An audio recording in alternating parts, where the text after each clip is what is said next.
BNP কিন্তু প্রকাশ্যেই ঘোষণা দিয়েছে যে বিএনপি জুলাই চার্টার বাস্তবায়ন করবে। এখন এই জুলাই চার্টার বাস্তবায়ন প্রক্রিয়াটি অবশ্যই স্বচ্ছ হতে হবে এবং আইনিভাবে জটিলতা মুক্ত হতে হবে। এই বাস্তবায়ন প্রক্রিয়ার মধ্যে যদি আইনি জটিলতা থেকে যায়, সেক্ষেত্রে কিন্তু এখন কিছু হবে না, হয়তো বা 5 বছর অথবা 10 বছর পরে সেই ফ্যাসিস্ট সরকারের কোনো কেউ এসে চাইলে এটাকে আইনি চ্যালেঞ্জ করতে পারবে।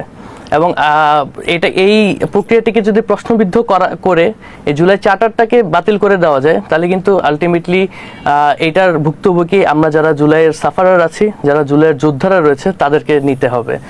সেই জায়গা থেকে যে প্রক্রিয়াগত যে জটিলতাটি আছে, সেই জটিলতাটি উচিত ছিল এই গণভোটের আগেই পরিষ্কার করে নেওয়া, কিন্তু সেই পরিষ্কারটি না করে সেটি ধোঁয়াশায় রেখে এরকম একটি সিচুয়েশন আজকে ক্রিয়েট হয়েছে।